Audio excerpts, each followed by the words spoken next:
Alright, so with Horizon Zero Dawn, you know that its content is kind of fizzling out a little bit. There's only so much I can do in terms of creating content for that.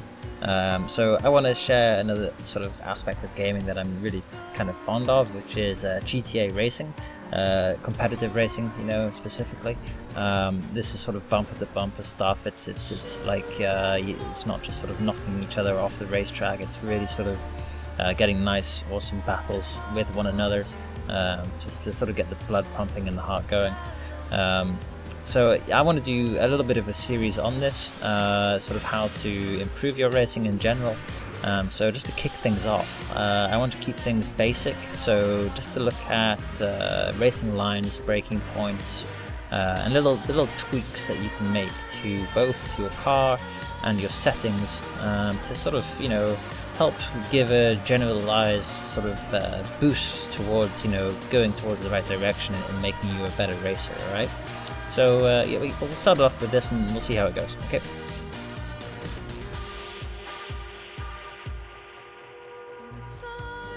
Okay, so I'm using these props to illustrate a good racing line from a bad one. All right. Obviously, the yellow one is a good racing line and the green one is a bad one. Now, the main difference between these two is the preparation in your positioning. Okay, so let me just grab a prop here. So what I'm doing for the yellow one is pushing myself to the outside of the road. Okay, so I'm using every inch of tarmac that I have available straight away, initiating the turn, kissing the apex, and then finishing nicely on the outside of the exit of the corner there. Okay, now what I see time and time again of sort of novice racers is this thing going on where they're not using the road to their advantage. I mean, they're not using all the space that they have to their advantage. So essentially all this space here is kind of being wasted. All right, they're not using that. Now what that means is that they have to initiate the turn later.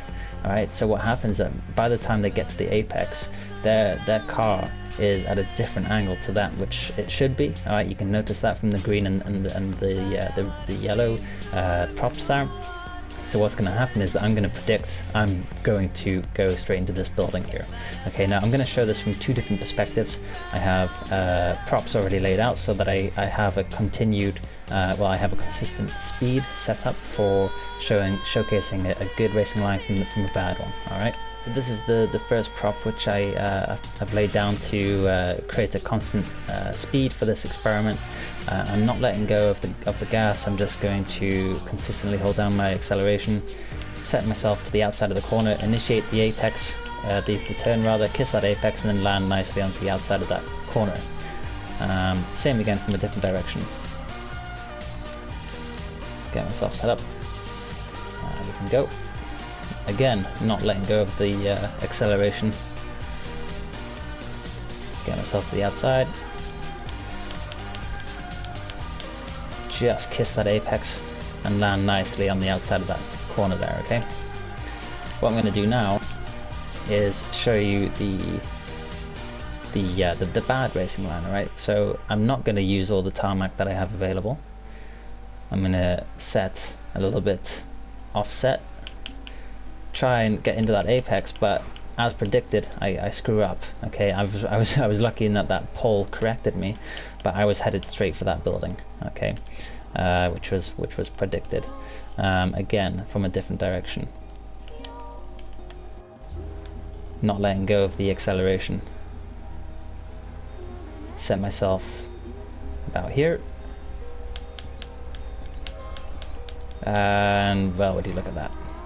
All right, so that's a huge sort of key point to take straight away, is your preparation for every corner must be bang on. You know, you have to position yourself right on to the outside of this corner so that you're, whoops, I said that a little bit late, so that you're able to carry as much speed through the corner as possible. Okay.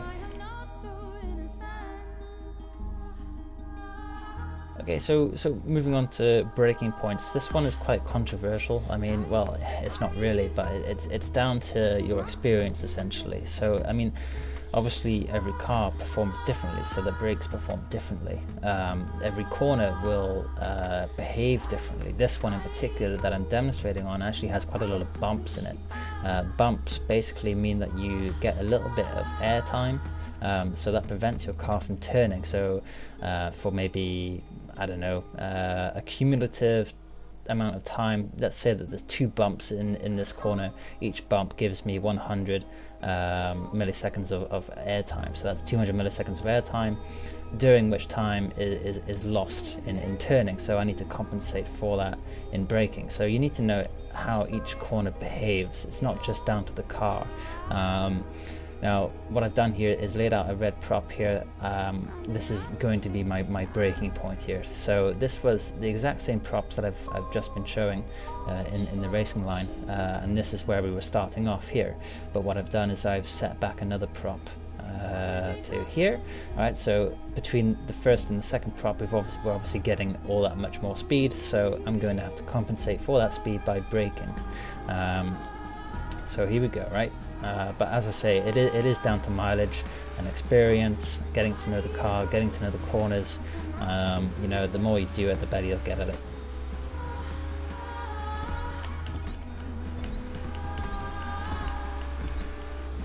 Yep. Okay, so again, now something that I see occur a lot is just people going far too fast. And sort of crashing into the building on the other side of the turn. This is what they do. You see that they just expect that their car can perform as it did in that first experiment. You know, like where I was just holding down the gas for that full time of that duration of the corner. Obviously, you need to know the speed of your car, and you need to use your judgment and sort of bring that into the equation as to how long or how hard to brake. So again, it's down to experience. How fast is the car going? You've got to use your best judgment of speed there. So yeah, this one pretty much is down to experience, getting to know the car, getting to know the corners. See that there's my bumps there. I needed to slow down a little bit during that corner there. Actually, I had to pull off the brake, pull off the acceleration. Okay, but yeah, it is just getting to know your car, getting to know the corners. All right, that's pretty much how to summarize. All right.